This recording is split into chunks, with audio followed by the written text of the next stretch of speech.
Well, thank you, Phyllis. Good morning. Morning. First, I wanted to acknowledge, of course, that it's Memorial Day weekend, and tomorrow being Memorial Day. This is, of course, a day and a weekend that we set aside to just remember that there have been people who have passed away in service to our country, the military, the diplomatic corps, or some other government service. I know I'm going to talk a little bit more about that later. But first, back a couple weeks ago, I had a dentist appointment. And so I went in, I was sitting in the waiting room, and there was another gentleman about the same age as I sitting nearby, and all of a sudden my smartphone lets off with a couple different notifications. And then his does too. And we just kind of looked at each other and like, what did we do before we had cell phones? And it was that realization of how we're almost always connected. And I remember hearing a young person say that they feel disrespectful if they're not answering their texts and their tweets right away. But it's kind of, I remember Walter Starkey, Carla and I did a retreat with Walter back in the 90s, and he was talking about how he noticed after the Second World War and after the first nuclear reactions, how just society and culture seemed to really sped up. And we have these assumptions of instant communication, instant answers to our questions. And it gets challenging to set the proper borders and boundaries in our life. There's nothing wrong with taking a break. Arianna Huffington, of course, has been kind of all over the place lately. She's of course 63, and she's come out with a new book called Thrive. And one of her main premises is that we need to take time off. And she relates the story of course, she's formed the Huffington Post, and back, I think it was about 8 years ago, she collapsed in her office, falling face first onto her desk and, breaking the bones around her eye. And she recognized that the problem was that she was just going and going and going and going and feeling like she always needed to be productive. That's one of the major shifts that's really kind of happened in our culture when we shifted from an agricultural society to an industrial society. We're not machines. We're organic. We're human beings. And one of the things that Arianna Huffington, well, there's several things. She was talking, I heard her radio interview with a morning personality, and she was talking about, are you making sure you're getting 7-8 hours of sleep? What about your cell phone? It turns out this particular personality kept their cell phone plugged in right next to their bed at night. And she's like, first thing you need to do is get that cell phone out of there. Put it in the other room and put it on the charger. You don't need to be always connected. You don't always need to know what's going on. And of course, she prescribed meditation, which is of course one of our basic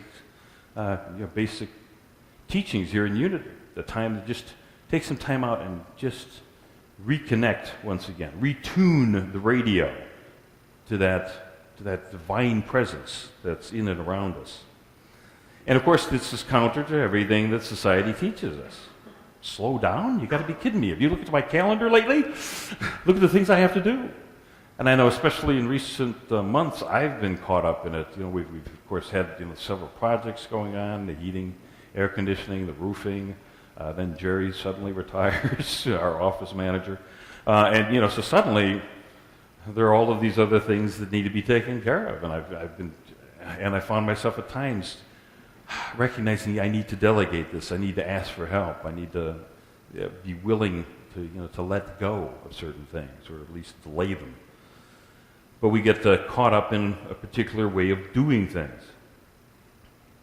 And sometimes we get caught up in a particular way of meditation. I remember back in the 1970s is when I really first encountered it. Transcendental meditation, of course, was a big thing back then. The Maharishi Mahesh Yogi, a man from India, came in the 1950s, to teach his meditation technique. And his was you take 15 to 20 minutes in meditation twice a day, in the morning and at the end of the day, usually around 5 o'clock. And he got very wide acclaim when he connected with the Beatles at the height of their popularity. And so the Beatles, started to talk about how they were following his meditation techniques. And they actually have set up a Maharishi Mahesh University in Fairfield, Iowa, and where they actually every day people can come to this big, like sanctuary, and meditate for their 20 minutes in the morning and meditate for their 20 minutes in the evening. Then, of course, as the years went by, I learned Unity and learned some of the various meditation techniques, and of course in Unity it seems like you've got various people teaching various techniques. Unity has a 5-step prayer process you can use in meditation. And then, back a few years ago, I went on a 10-day meditation retreat. You'd only sleep for 6.5 hours at night, then you'd get up and you'd meditate. Then you'd take some time for breakfast, and then you'd meditate. And then you'd take another break, and then you'd meditate. 10.5 hours a day you would meditate, for 10 days straight. It was a powerful experience, very much kind of a training camp for the mind. They allowed me to see the way my thoughts, would just go off in various directions and stuff that would come through. And then the prescription, of course, this was from a fellow from actually Burma. He talks about you have to take an hour every evening and every morning to meditate. And so I get, being the recovering perfectionist that I am, suddenly I start feeling like, I didn't get in my hour of meditation here and an hour of meditation there. And that's one of the aspects of human nature. We feel like we need to do it the right way. Give me the right answer. Show me the right way to do it. And if we can't do it the right way, well, then it's not worth doing. And then we start feeling guilty. and then you come to Unity on Sundays, we do a meditation, you feel a little bit more guilty. And you get into this vicious cycle of not doing meditation at all. And then, of course, in society, we've got the idea that more is better. Because if you don't have any housing and suddenly you have housing, that's more, and that's better. And if you go from simple housing to a very nice, comfortable housing, that's more is better. If you're hungry, getting a little bit of food, more is better. And if you get a balanced diet every day, that's more is better. But the problem is once you get to this point, more isn't necessarily better. More and more food is not better. More and more housing is not better. You get to a point of equilibrium, if you allow it to be. And so, why do you feel you need to meditate a particular amount of time? In fact, when Carl and I came here, I had developed a habit of meditating for 90 minutes. And I found it was really, very effective. But, of course, especially in the first year with so many things needing to be done, I found it a little challenging at times to set aside 90 minutes to meditate. And then I realized, why do I, here I've gotten into this assumption that I need 90 minutes to meditate. Why do I feel that way? There are many ways to meditate and pray. What we need to do is figure out what works for us. And what works for us at one time might not work for us at another time. When Carla and I first met each other, and I was in my 30s, I found that I could lay down flat and meditate, not fall asleep. But after Carl and I emerged from seminary, I found I couldn't do that anymore. Then I had to sit up to meditate. And then, of course, there is the classic idea that the person needs to be sitting cross-legged with hands like this, to meditate. But some people will teach you just walking quietly and contemplatively in nature. And I've had this experience. Carla and I, we'll go off to one of the state parks, or walking along a beautiful beach. You just suddenly feel that connection. You recognize that we're all one. We're all connected. So, What I want you to do today is to not pay attention to any of the rules of meditation. The important thing is that you're just going to the gap. Go into the gap, G-A-P, God, awareness, presence. If we accept the fact that we don't need to be more spiritual, that we're already spiritual beings having a human experience, then and of course another phrase is to be in the world but not of it. Recognize that there needs to be a balance there. It's okay to operate in the physical world but not focus completely on what we see happening out here. And then there's the concept of eternity. Now, a lot of people when they're young, they'll ask, what's eternity? And someone will say it's a real long time. Actually, eternity doesn't have anything to do with time. Eternity is the absence of time, the transcendence of time. No time, no space, but you feel the presence. Any delusion of separation between, say, myself and the divine just melts away. And then eternity is experienced. Now, it's interesting because I have found sometimes that when I would meditate for 90 minutes, it would just go by in a flash. It's like, wow, almost a sense of lost time. And yet I've had other times where I've taken 1 minute to meditate, and I feel like I've meditated for 90 minutes.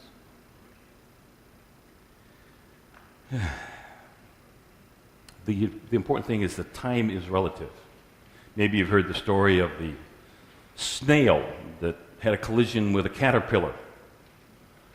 And the insect police came and asked both of them what happened. And each of them said, I don't know, it just happened so fast. It's all relative. And so, can you see where it would be better to meditate for 1 minute than not meditate at all? It's just, as we do operate in the physical world, it can get very easy to get caught up in the drama, to get focusing on outer appearances rather than stepping back and saying, whoa, wait a minute here. There's a spiritual lesson here. What is it that I need to learn? When Carl and I were in Florida serving a congregation down there, we had a new a new member of the congregation, very stubborn. It's probably the best word to use with him. He had sobered up. He'd come through a 12-step program just within 1 year of becoming sober, and of course he was kind of in that sponge mode, so he'd pick up on all of the positive mental attitude stuff that's out there. And he came to me with an article he wanted us to put in our newsletter. And as I read over the article, he was talking about, it's important that you never have a negative thought. You always have to be thinking positively. And I said to him, well, from my experience and my observation, the only time you won't have a negative thought is when we're doing your memorial service. It's not a matter of not having a negative thought. It's a matter of not allowing yourself to get caught up in the negative thought or the negative emotion. As I've used the example several times, say you're riding the bus, and you're down there on Ohio, near Meridian Street, and you're waiting for the number 19 Castleton bus, because that's the bus that comes by Unity of Indianapolis here on Delaware Street. But the number 17 college bus shows up. So, should you kick the bus and say, bad bus, this is not the bus I want, and you wouldn't take me where I wanted to go? Or you just let the bus go by? So when we are in a meditative state and a thought comes up, we allow it to just go by. We don't assign meaning to it, we don't judge it, we don't condemn it, but the thoughts go by. Sometimes, thoughts can surface just from something that's experienced by our five senses. Have you ever in the middle of the summer suddenly smelled the scent of pine trees, and suddenly your mind is back at Christmas because the pine all over the place back then, all the evergreens. Another aspect that's taught a lot of times in meditation is stopping your thoughts. Well, that's kind of like putting a dam in a river. The dam will only work if you allow water to flow through it at a certain rate. Otherwise, it'll back up and it'll overflow. So, let it float by. both the pleasant and the unpleasant, both the nice and the not so nice. It's weird how sometimes, a thought will come across. You're like, where did that come from? Well, it's part of the human race consciousness. These thoughts just kind of float around. And sometimes they're just looking for some place to settle, and you're just like, nope, that's not me. I'm not going to attach my sense of I am to that thought or that emotion. Ram Dass, who's a famous Buddhist philosopher, talks about he'd watch these thoughts come by, and he goes, every once in a while a thought would come by, oh, you again, so good to see you. Why don't you come in and have some tea? We'll talk about old times.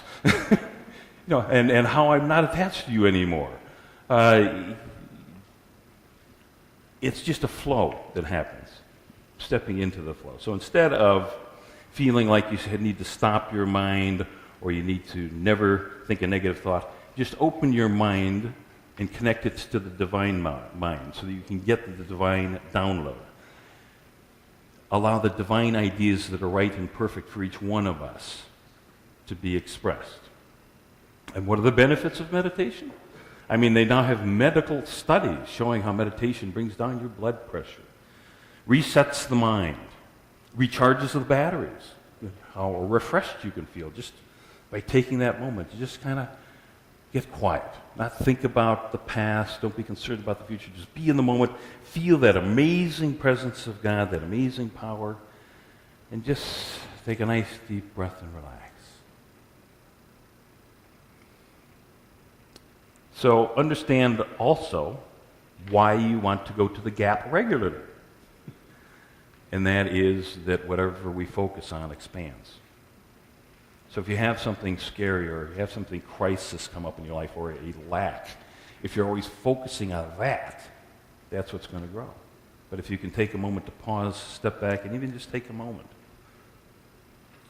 to just relax. A lot of you know, I used to work in radio and TV news, and I was the editor of an all-news radio station. So for an 8-hour shift, I would be deciding what news would go on the air, in what order, who would write it, which anchor would read it. And what I would do, and this was after I discovered Unity, what I would do is I'd go to the restroom. And I'd sit on my throne and meditate for a couple of minutes. It was just a good, quiet place where I could just get away and just, just kind of reset the mind before I went in, not get caught up in feeling like I was just getting overwhelmed. So we start the journey of 1,000 miles by just simply taking the first step, one step at a time. Another tool about meditating is to be willing to have a prayer circle, meditate with others. Matthew, Gospel of Matthew, 18th chapter, 20th verse, where two or more are gathered in my name, there I am within you and among you. Every Sunday morning at 9:30, we have a 15-minute meditation. Quite a few people come early just to sit here for 15 minutes, quiet the mind before we start the service at 10. Every Monday night, it isn't a holiday night, Michael Wright does meditation on Monday nights at 6 o'clock. Every Monday night, just kind of a 25-minute meditation, just kind of get yourself here again, just adjust the frequency, adjust the radio. The older radios used to drift a little bit, and you had to occasionally go back and just tap the dial back so that you could hear the radio signal more clearly. And then the second Wednesday of every month at 6 p.m., Omar also does a guided meditation. And allow others to just be supportive of you. There's something very special about coming together in groups and being supportive of each other. There was this couple that was on a trip, and the man was a CEO who was a little too full of himself. They stopped at a convenience store, and he goes in with his wife. They pay for the gasoline, pick up a few things, come out back out to the car, and as they're driving off, the CEO says to the wife, "See, aren't you glad you're married to me rather than, say, that guy, the clerk at the convenience store? If you were married to him, you'd be married to a clerk at a convenience store." And she looked at him and said, "Well, if I had married him, he'd probably be a CEO and you'd be a clerk."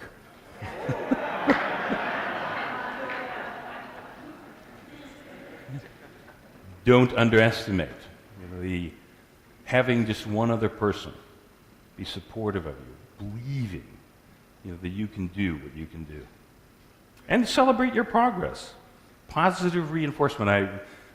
We issued one of these 21-day meditation challenges, before down in Florida, and there was this one woman who had this realization, and that was that when her dog would do something she wanted to do, she'd give the dog a treat.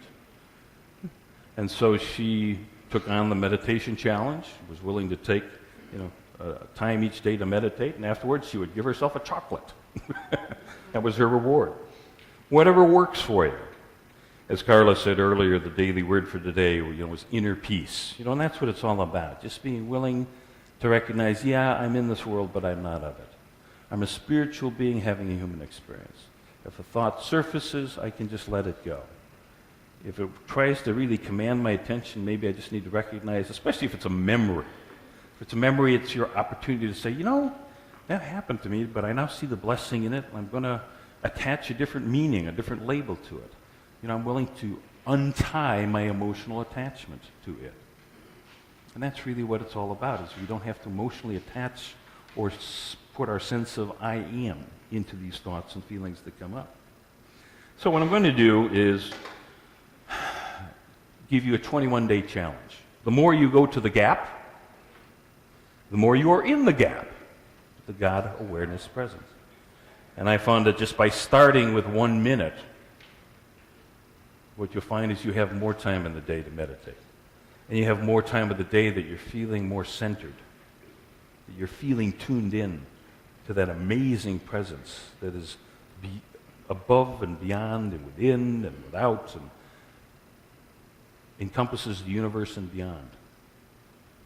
So let's just take a minute now, right where you're at. Let's experience a 1-minute meditation. If you've never done a 1-minute meditation, or if you have, just take a nice deep breath. Let go of thoughts of the past or concerns about the future, and just allow the energy to flow. As thoughts come up, no attachment, no need to get on the bus. God, awareness, presence.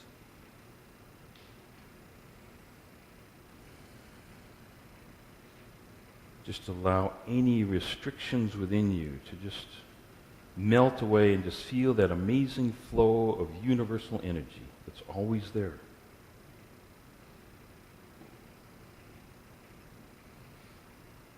We are open and receptive to God's living spirit of truth.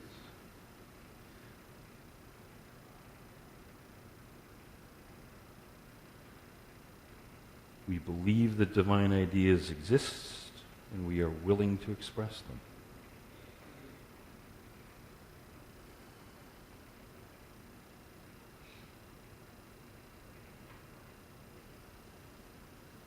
them. Okay, now bring your attention back to the sanctuary.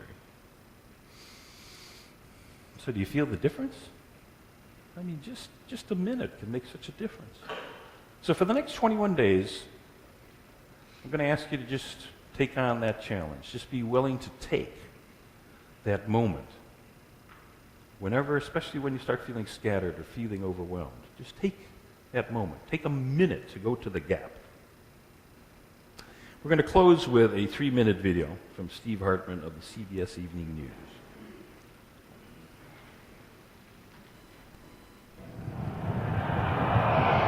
Here at the Ohio Air National Guard Base near Toledo, This is the 180th Fighter Wing. Lieutenant Colonel Frank Daly still can't believe the honor recently bestowed upon him. It's incredible being recognized in such a manner. It happened at a Cracker Barrel, of all places. As the security camera shows, Lieutenant Colonel Daly entered the restaurant on February 7th for an early lunch. At about the same time, 8-year-old Miles Eckert came in with his family. Miles, in the green hoodie, was very excited. He just found a $20 bill in the parking lot. Just sitting there? Yeah. Did you start thinking of what you could spend it on? I kind of wanted to get a video game, but then I decided not to. He changed his mind when he saw that guy in uniform.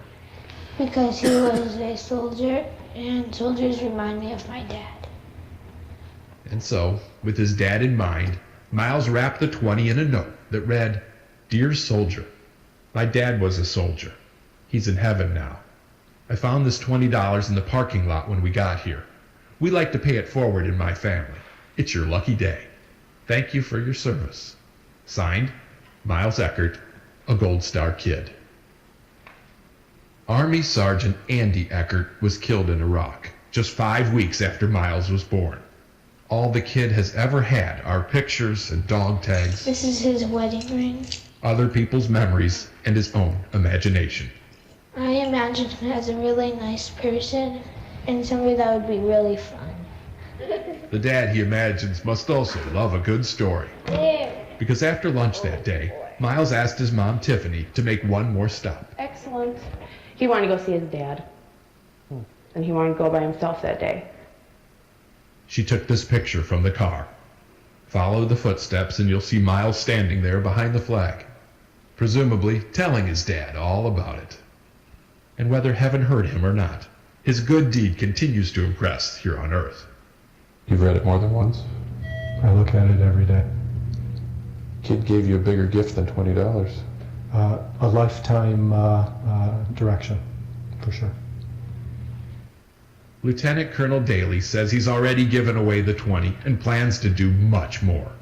He also hopes that little green post-it will inspire other people across the country to give as sincerely and dutifully as this father and son. Steve Hartman, on the road, in Toledo, Ohio. For those of you who are listening to a recording of the service, that piece closed with a picture of a young boy hugging his father's tombstone.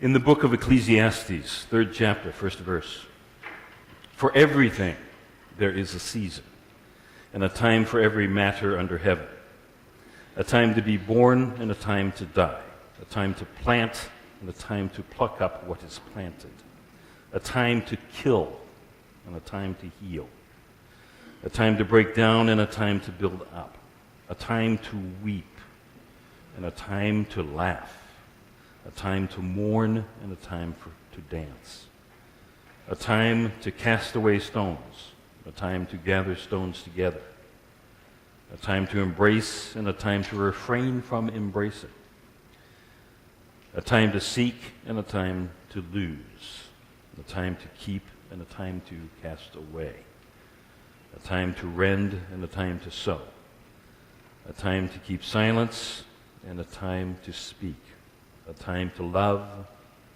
a time to hate, a time for war and a time for peace." This is the Memorial Day weekend, and may you always be open to God's guidance and grace.